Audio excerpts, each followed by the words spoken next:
গ্রামের বাড়ি বাড়ি গিয়ে ১ টাকার বিনিময়ে পড়ান গাইবান্ধার লুৎফর রহমান।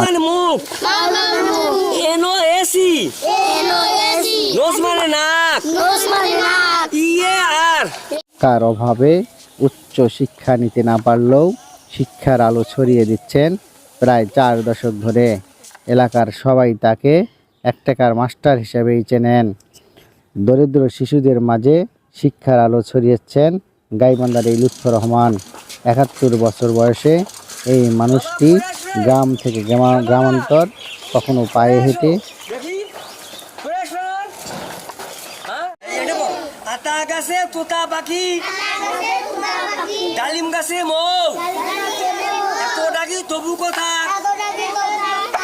কেন বউ। বাগুড়িয়া গ্রামের এই লুৎফর রহমান দীর্ঘ ৪ দশক ধরে শিক্ষার আলো ছড়াচ্ছেন। পরিচিতি পেয়েছেন ১ টাকার মাস্টার হিসেবে। এসএসসি পাস করার পর দারিদ্রতার কারণে থেমে যায় তার লেখাপড়া। তখন থেকে সিদ্ধান্ত নেন ঝরে পড়া শিক্ষার্থীদের ১ টাকার বিনিময়ে পড়া শুরু করেন। হয়ে যান আলোর ফেরিওয়ালা। গ্রামের প্রাথমিক পর্যায়ের শিক্ষার্থীরা শিক্ষা নেন এই লুৎফর রহমানের কাছ থেকে। তার বহু শিক্ষার্থী আজ প্রতিষ্ঠিত। লুৎফর রহমানের জন্ম ১৯৫০ সালে। ১৯৭৪ সালে নদী ভাঙ্গনের পর দারিদ্রতার সাথে লড়াই করে আসছেন এই লুৎফর রহমান। কম বেতন পায়, ও ছেলে যে রোজগার করে, ও ছেলে আমাকে টাকা দিতে পারে না। ওর যদি সংসার চালায়, একটা ছেলে অটো গাড়ি চালায়, ও ছেলে সংসার চালায়, মানে কিস্তির টাকা দিবে না আমাকে দিবে।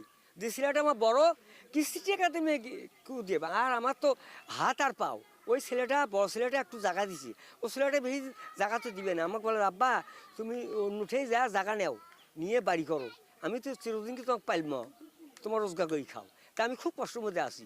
তো ওই ছোটো ছেলেটা একটু জায়গা আছে উত্তর পাশে, ওই ছেলেটা একটু ঘরটা তুলে দিয়ে আমি শান্তি পেলি ভাই।